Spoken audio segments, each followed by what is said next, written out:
kalian menerima pesan berantai di WhatsApp atau melihat unggahan di media sosial yang mengejutkan, lalu langsung membagikannya tanpa memastikan kebenarannya terlebih dahulu? Jika iya, maka kita perlu lebih berhati-hati. Di era digital seperti sekarang, informasi dapat menyebar dengan sangat cepat. Namun, tidak semua informasi yang beredar merupakan fakta. Banyak di antaranya merupakan hoaks atau berita bohong yang dapat merugikan individu maupun masyarakat. Dalam video ini, saya akan membahas mengenai penyebaran hoaks sebagai salah satu permasalahan yang termasuk dalam lingkup hukum pidana. Oleh karena itu, simak video ini sampai selesai agar kita dapat memahami pentingnya menggunakan media sosial secara bijak dan bertanggung jawab. Hoaks adalah informasi atau berita yang tidak benar, direkayasa, atau menyesatkan yang disebarkan oleh seolah-olah merupakan fakta. Saat ini, hoaks banyak ditemukan di media sosial seperti Instagram, TikTok, Facebook, WhatsApp, dan X. Penyebaran hoaks dapat menimbulkan keresahan di masyarakat, memicu konflik, merusak reputasi seseorang, bahkan mengganggu keamanan dan ketertiban umum. Misalnya, seseorang membuat dan menyebarkan unggahan di media sosial yang menyatakan bahwa suatu produk mengandung bahan berbahaya tanpa bukti yang benar. Informasi tersebut kemudian viral dan menyebabkan masyarakat panik serta merugikan pihak yang dituduh. Contoh lain adalah penyebaran berita palsu mengenai bencana, penculikan anak, atau informasi kesehatan yang tidak berdasarkan fakta sehingga menimbulkan ketakutan dan kesalahpahaman di masyarakat. Agar seseorang dapat dipidana karena menyebarkan hoaks, umumnya harus memenuhi beberapa unsur, yaitu yang pertama, adanya perbuatan menyebarkan informasi atau berita.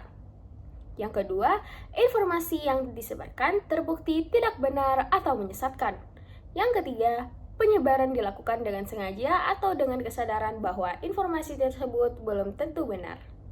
Yang keempat, timbul kerugian, kepanikan, atau dampak negatif bagi masyarakat maupun pihak tertentu.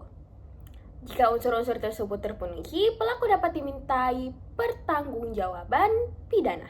Penyebaran hoaks di Indonesia diatur dalam beberapa peraturan perundang-undangan, antara lain Pasal 28 Ayat 1 Undang-Undang Informasi dan Transaksi Elektronik UU ITE yang berbunyi, setiap orang dengan sengaja dan tanpa hak menyebarkan berita bohong dan menyesatkan yang mengakibatkan kerugian konsumen dalam transaksi elektronik.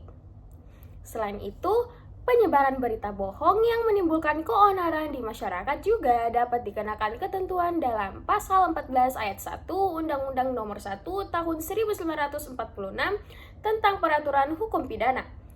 Barang siapa dengan sengaja menyiarkan berita atau pemberitahuan bohong yang dapat menimbulkan keonaran di kalangan rakyat, berdasarkan ketentuan hukum yang berlaku. Yang pertama, Pasal 45A Ayat 1 UU ITE mengatur bahwa pelaku penyebaran berita bohong yang merugikan konsumen dalam transaksi elektronik dapat dipidana penjara paling lama 5 tahun dan atau denda paling banyak sebanyak 1 miliar.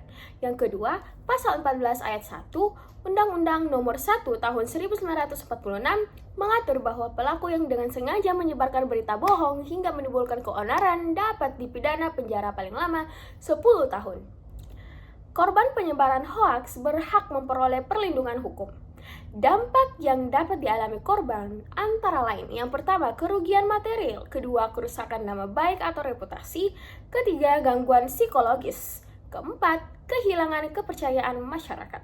Korban dapat melaporkan pelaku kepada pihak kepolisian dengan membawa bukti seperti tangkapan layar atau screenshot, tautan unggahan, rekaman percakapan, atau bukti elektronik lainnya. Penyebaran hoaks bukan hanya tindakan yang tidak etis, tetapi juga dapat menjadi tindak pidana yang memiliki konsekuensi hukum.